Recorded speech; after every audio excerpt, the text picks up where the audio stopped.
393장 오 신실하신 주.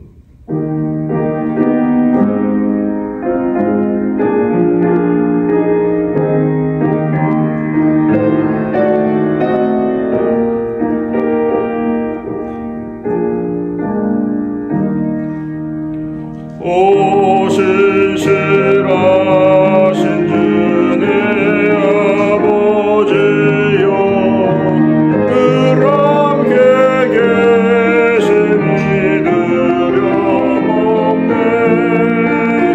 그 사랑 편찮고 날 지키시며 어제나 하늘이 한결같네. 오 신실하신 주, 오 신실하신 주, 날마다 자비를 베푸시며 일용할 모든 것 내려주시니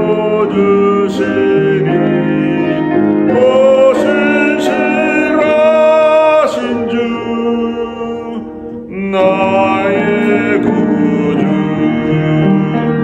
내 죄를 사하여 아니하시고 주진이 오셔서 인도하네. 오늘의 힘내고 내일의 소망, 주마님만 복을 내리시네. 오 신실하신 주, 오 신실하신 주, 날마다 자비를 베푸시며 일용할 모든 것 내려주시니 오 신실하신 주, 나의 구주. 하나님 아버지, 언제나 눈동자처럼 저희들을 보호해 주시고 주님의 길로 신실하게 지켜보시고 인도하여 주시는 하나님 아버지를 믿습니다. 지난 한 주일 동안도 저희들의 삶을 돌보아 주시고 믿음과 가정과 건강을 지켜주셔서 오늘 이 자리에 나와 주님 앞에 머리를 조아려 찬양을 드리며 말씀을 듣고 기도할 수 있는 시간을 허락하여 주신 것 감사를 드립니다. 때로는 연약하고 때로는 부족하고 때로는 주님을 멀리 떠나 있고 때로는 세상 길로 나아가는 저희들을 그래도 주님은 지켜보아 주시고 기다려 주시고 인도하여 주셔서 다시 하나님의 품으로 돌아오기까지 늘 기도하고 기다려 주시는 주님을 우리가 믿습니다. 하나님, 그 모습에 우리가 다시 한번 감사하며 하나님의 은혜를 구하며 말씀으로 다시 일어서는 저희들이 될 수 있도록 인도하여 주시옵소서. 나를 위해 고통당하신 십자가의 고난을 묵상하는 사순절기를 보내고 있습니다. 하나님, 그 큰 은혜를 입고서도 우리는 작은 고난, 작은 불평, 작은 어려움도 극복하지 못하고 절망과 좌절을 경험할 때가 많이 있습니다. 그 모든 것을 뛰어넘어서 그리스도의 영광과 복음을 드러내는 저희들이 될 수 있도록 인도하여 주시옵소서. 이 아침에도 함께해 주시기를 간절히 빌고 원하오며 예수 그리스도의 이름으로 간절히 기도드립니다. 아멘.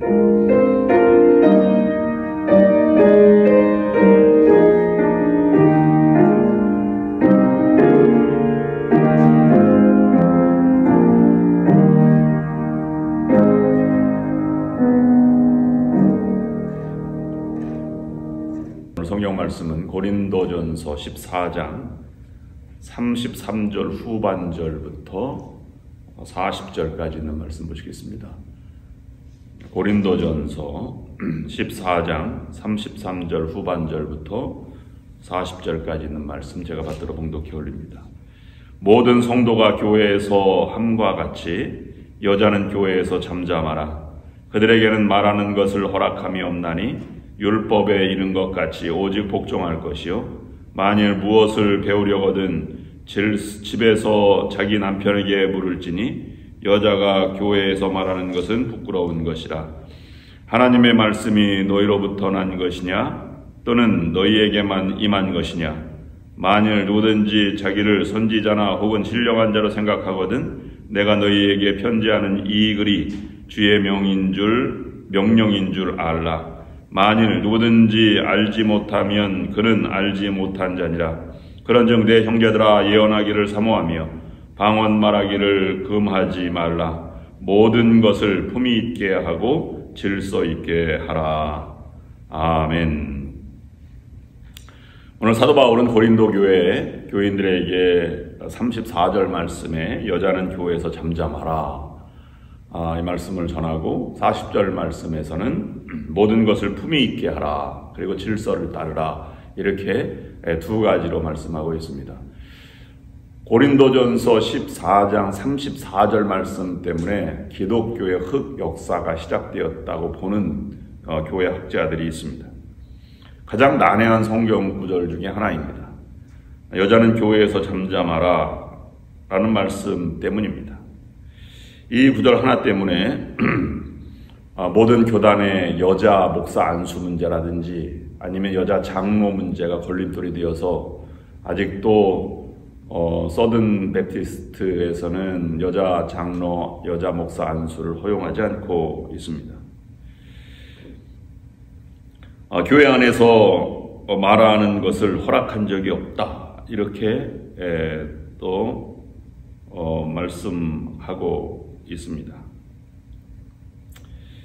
시대가 어떤 시대인데 이런 말을 적용하는가 라고 생각될 때가 있을지도 모르겠습니다. 제가 강원도 양양에서 목회를 했다고 하지 않습니까? 처음에 부임에서 내려갔더니 주일날 대표 기도를 장로님 혼자 하시니까 장로님이 하시더라고요. 매번 장로님이 올라와서 설교하기 전에 이제 그냥 대표 기도를 하시는 거예요. 제가 볼 때는 혼자 하는 것보다는 여러 사람이 하는 게 나을 것 같아서 여자 권사님들도 계시고 집사님들도 계셔서 우리 교회처럼 돌아가면서 합시다 이렇게 임원회에서 얘기하고 이제 돌아가면서 이렇게 시켰습니다. 부탁을 드려서 했지요. 그랬더니 장로님이 여자 권사님이 기도한 다음에 저에게 찾아왔습니다. 제 방에 찾아와서 이렇게 말하는 것입니다. 어떻게 여자를 강단 위에 세웁니까? 그래서 제가 말씀드렸습니다. 아니 장로님 무슨 얘기입니까? 감리교회에서는 여자 목사 안수를 최초로 하였고 평신도에게 강단을 내준 교단도 감리교회가 최초이고 여자 장로 문제 또는 여자 리더를 세운 것이 얼마나 많이 있습니까? 초대 개척시대에는 여자들이 절반 정도도 넘게 차지했습니다.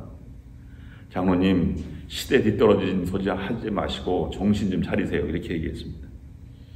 그랬더니 그 다음 장로님 순서에 기도 시간에 올라왔는데 두 마디 하고 내려가시더라고요. 하나님 섭섭합니다. 예수님의 이름으로 기도합니다. 그래서 그게 기도입니까 아닙니까? 시위입니까 아닙니까? 아니 불편했습니다. 장로님이 그렇게 불편하다가도 한편으로 생각해 봤어요. 왜 그런 말씀을 하셨을까? 성경 말씀을 진짜로 따르기로 한 그런 진지함이 장로님에게는 없었을까? 그리고 교회가 잘 되도록 하는 어떤 그런 긍정적인 측면은 없었을까? 라고 생각을 해서 설득하고 다시 이렇게 함께 모여나가고 계속 지속적으로 했습니다. 지금은 돌아가셨지만 제가 그 교회를 떠나고 나서 이제 유학을 오고 이렇게 할 때 제 칭찬을 제일 많이 했답니다. 그래도 우리 교회 출신으로 유학 간 사람 있어? 이렇게 얘기를 했다고 얘기를 들었습니다. 우리는 이 말씀을 분명하게 잘 이해해야만 합니다. 여자들이 고린도 교회의 11장 5절 말씀 보면 교회에서 예언도 하고 방언도 하였다.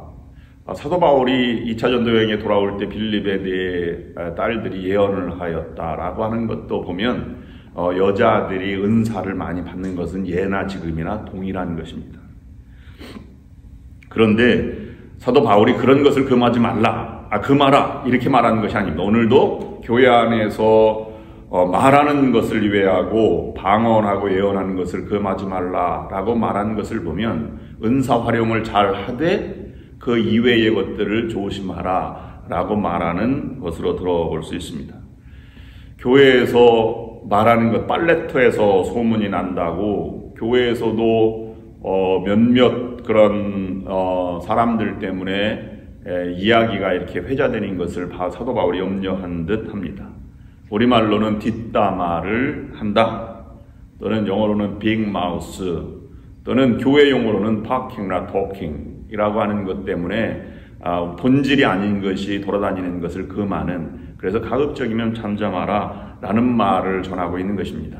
그런 의미에서 오늘 모든 것을 품위 있게 하고 질서 있게 하라고 하는 말씀에 이 사도 바울의 말씀의 의미를 묵상하면서 우리에게 주는 교훈을 먼저 묵상하려고 합니다.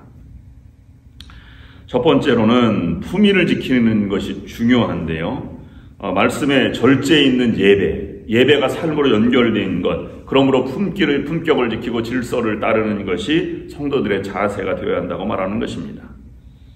그러면 첫 번째로는 가까이 있는 사람에게 품격을 지키는 것이 중요합니다. 가까이 있으니까 서로 흠도 잡고 다른 사람 비판도 하게 되는 것이지요. 멀리 있는 사람은 그렇게 하지 못합니다. 그런데 가까이 있는 사람끼리 품격을 지키는 것이 성도의 가장 품위 있는 믿음의 모습이라고 사도 바울은 말하고 있는 것입니다. 본문 40절 말씀에 모든 것을 품위 있게 하라고 말씀하고 있고, 그럼 가까이 있는 사람 중에 제일 무시해도 좋은 존재가 누구냐 하면 그 당시에 여자들이라든지 아니면 어린아이들이었을 것입니다. 그래서 숫자도 예수님 당시에 기적을 행할 때 셈에 넣지 않은 정도였으니까 그렇습니다. 근데 예수님은 어린아이를 내게 오는 것을 금하지 말라, 천국이 저희들의 것이니라 라고 말하면서 어린아이를 용납하였습니다. 그리고 다른 복음서에는 어린아이들이 오는 것을 용납하라 이렇게 표현도 하고 있습니다. 그만큼 작은 가까이 있는 사람, 무시해도 좋은 사람, 약자, 아니면 배우자, 자녀들, 이런 사람들에게 품격을 지키는 것, 예의와 범절을 지키는 것, 예배드리듯이 주님께 기도하듯이 말할 수 있는 것은 성도의 가장 큰 특권이자 아름다운 모습이라고 볼 수 있습니다. 어떤 사회학자가 이렇게 말했습니다. 18세기에는 민중을 발견했고 19세기는 여자를 발견했고 20세기에 와서는 어린아이들을 발견하였다. 이것이 사회적 변천이다 라고 말했습니다. 미국의 어린이 주일이 없는 것은 모든 365일을 어린이 중심으로, 약자 중심으로 이렇게 대우하기 때문에 그런 것입니다. 여러분, 가까운 사람끼리 할 말이 많습니다. 오랜만에 만나면 할 말도 못하는 것이지요. 그래서 만나서 이야기하고 또 만나고 싶어 합니다. 그래서 김재동 이 방송인이 말하는 것을 보면 여자들은 3시간 만나서 헤어질 때 꼭 이렇게 말한다고 한다고 합니다. 오늘 못다한 이야기는 나중에 전화로 하자 이렇게 얘기한답니다. 3시간 전화하고 나서 마지막 말은 꼭 이렇게 말한답니다. 자세한 이야기는 이따 만나서 하자. 그만큼 할 얘기가 많다고 하는 것이죠. 그러면 가까이 있는 사람에게 품위를 지키고 예의를 지킨다고 하는 것인데, 그럼 어느 때 품격이 나타나는지를 우리가 봐야만 합니다. 가장 먼저 품격을 나타내는 것은 옷을 정갈하게 입었을 때 사람들을 함부로 앉지 않고 함부로 대하지 못합니다. 제가 넥타이를 메고, 설교 끝나고 넥타이를 메고 시장이나 그로서리를 가면 대하는 것이 전혀 다른 것을 종종 느낍니다. 그만큼 정장을 입고 나가면 품격 느껴지는 것이지요. 그 다음에 더러운 옷보다 깨끗한 옷보다는 정장. 그 다음에 사람을 대하는 데 있어서 인자하고 온화한 눈길을 가진 사람을 만났을 때 나도 그렇게 동일하게 대하고 싶은 욕구가 있어서 예의 범절을 지키게 됩니다. 어느 힘들고 어려운 일을 외면하지 않고 묵묵히 말없이 그것을 기쁨으로 감당하는 모습 보고 그 앞에 함부로 대할 수 없는 품위가 느껴집니다. 반대로 자신만을 생각하고 찬바람이 쌩쌩 부는 사람은 눈길을 마주치기가 어렵고 가까이 가기가 어렵습니다. 표정이 어렵고 어둡고 또 외면합니다. 그러나 큰 소리를 내지 않고 조용히 어떤 일을 감당하는 사람에게는 품격을 느껴지게 된다는 것입니다. 초대 교회 교인들은 이런 품격을 약자에게 느꼈습니다. 그래서 부부 사이에도 당신 이렇게 부르지 않고 자매님 이렇게 불렀고, 이웃집 사람 성도들에게도 자매 형제, 그만큼 그리스도의 보혈로 한 형제 자매가 된 사람이 다른 세상 사람보다 가깝다고 하는 것으로 불렀고 그렇게 예의를 지켰습니다. 그리고 그것이 변해서 사회적인 약자, 길에서 죽은 사람들, 흑사병으로 죽은 사람들이나 거린들이나 아니면 찾아오는 나그네 방문한 사람을 3일 동안 묵고 음식을 차려주고 그 다음에 순회 선교사들을 잘 대접하고, 이런 것들이 너무나 당연했고 그것이 하나의 기독교 문화로 자리 잡았기 때문에 초대교회 성도들은 굉장히 온화하고 품위가 있는 것으로 인정이 되어서 다른 세상 사람들이 칭찬이 잦아졌습니다.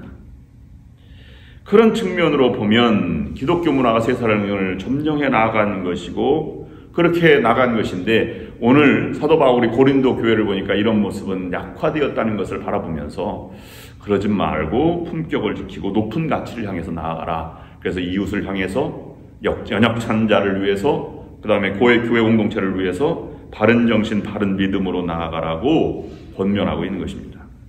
두 번째로 우리가 묵상할 수 있는 것은 질서를 따른다는 것은 왜 그렇게 말했는지를 우리가 묵상해야만 합니다. 품격은 지키는 것도 개인의 영역이지만 질서를 따른다는 것은 하나님의 영역으로 들어가는 길입니다. 그래서 하나님께 영광을 돌려드리고 그 다음에 찬양을 드리며 말씀을 듣고 내 간구를 드리고 친교를 나누고 나가서 섬기는 봉사생활을 한다는 것도 예배의 형식처럼 삶도 그렇게 이어지는 것인데요. 질서를 따른다는 것은 그만큼 하나님이 질서를 따라서 사람을 움직이고 질서를 따라서 은혜를 주고 질서를 따라서 복을 주신다는 것을 전제를 두고 있는 것입니다. 왜 장자를 가장 복된 사람으로 만드는가? 먼저 태어난 것, 그 순서를 따른다는 것이 가장 첫 번째 조건이 되는 것 아니겠습니까? 성경에 보면 하나님 복을 주실 때 행운처럼 던져주시는 경우가 없습니다. 그래서 복권을 사듯이 아니면 행운권 추첨하듯이 돌려서 한 사람을 넣어서 이 사람에게 복을 준다, 이런 것은 성서적인 개념이 아닙니다. 하나님이 복을 주실 때에는 인간의 밑바닥까지 내려가게 한 다음에 가장 처절한 순간에서 어떻게 그걸 견디고 나아가는지를 바라보면서 하나님이 그를 통해서 하나님의 때에 그에게 복을 주시고 은혜를 주신다는 것입니다. 고린도전서 13장 4절부터 8절까지 보면 사랑이라고 하는 것이 15가지로 쭉 나와 있는데 그 장을 묵상할 때 제가 묵상해서 말씀드린 적이 있습니다. 여러분, 참으린자 새기면 살인도 면한다고 했는데 이 고린도전서 13장 4절부터 8절까지 나와 있는 15개 항목의 사랑의 항목을 지키면 예수님을 닮은 모습이 됩니다. 그런데 거기 세 가지 측면으로 있어요. 내가 자랑스러울 때, 내가 수치스러울 때, 내가 절망감을 느꼈을 때, 이 세 가지입니다. 내가 자랑스러울 때는 성공했을 때이죠. 성공했을 때에는 내가 무례히 행치 않고 교만하지 않고 이런 것이 오래 참고 온유하고 자랑하지 않는다는 것이죠. 내가 억울한 일을 당하고 수모를 당할 때에는 비난과 비난하고 다른 사람의 모욕 줄 때입니다. 그때에는 원수, 무례히 행치 않고 악한 일을 생각하지 않고 이런 것이 그것에 대한 자세입니다. 마지막 절망감이 있을 때 끝까지 참으며 끝까지 인내하며 끝까지 바라고 희망하고 소망하는 것, 그런 것이 절망 속에 있을 때 가지고 있는 사랑의 모습이라고 하는 것입니다. 그런 가까이 있는 사람에게 품격을 지키는 것도 쉽지 않지만 그러나 지켜야 하고, 가장 힘들고 어려울 때 내 절대절명의 순간에도 품격을 지키고 사랑을 간직하는 것이 복받는 비결이라고 여기서 가르쳐주고 있는 것입니다. 마지막 세 번째로는 우리가 덕을 끼친다, 교회에 덕을 끼친다, 그래서 조용하라고 하는 것의 덕이란 무엇입니까? 아름다운 모습, 선한 영향력, 그 다음에 덕스러움, 온화한 품성을 전달해주고 인격을 나타내주는 것이지요. 그걸 뭐라 그러냐면 그것은 세상의 가치나 욕심대로 하는 것이 아니라 하나님의 품성을 닮아서 높은 가치를 향해 표현하고 그 가치를 따라 실천해 나가는 것이 덕을 끼치는 것이라고 하는 것입니다. 아무리 힘들고 어려워도 하나님을 믿고 높은 가치를 향해 나아가는 때에 사람은 덕을 끼치고 그 다음에 교회의 유익을 가져올 수 있습니다. 이것은 내적인 변화와 하나님을 믿지 않으면 절대 불가능한 것입니다. 왜냐하면 사람은 자기를 바라보는 것이 먼저이기 때문입니다. 그리고 하나님이 의롭다 하시는 것을 인정하고 내가 하나님의 은혜로 이것을 실천해 나갈 수 있지, 내 의지와 뜻과 판단으로는 품격, 높은 가치, 덕과 모든 사람에게 유익을 끼치기가 쉽지 않다는 것입니다. 주님께서 나를 받아주신 것처럼 하나님의 은혜로 살아가는 사람이 덕을 끼칠 수 있는 것입니다.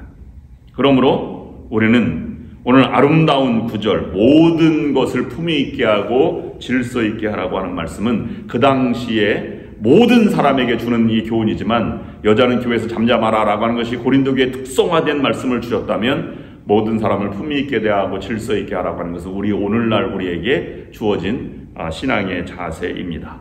그런 모습을 통해서 우리가 교회에 덕을 끼치고 이웃을 잘 대해서 감동과 은혜를 전달하는 여러분들이 될 수 있기를 주님의 이름으로 축원합니다. 기도하시겠습니다. 하나님 아버지, 우리가 나를 돌아보면 부족합니다. 그래서 더 갖고 더 욕심을 내기가 쉽습니다. 그러나 언제나 믿음의 품격을 가장 힘들고 어려운 순간에 또 무시해도 좋을 만한 그런 자리에서도 품격을 잃지 않는 믿음의 성도가 되게 하여 주시옵소서. 연약한 자, 가까운 자일수록 더 잘 예의와 범절을 지키게 하여 주시고, 언제나 질서를 따라서 하나님의 때에 복을 주시는 하나님임을 믿고 눈동자처럼 나를 지켜보시고 인도하시는 그 하나님을 향해서 나아가는 저희들이 될 수 있도록 인도하여 주시옵소서. 그러므로 우리로 하여금 교회에 덕을 끼치고 온화함이 전달되며 그리스도의 복음이 증거되는 우리 믿음의 성도들이 되게 도와주시옵소서.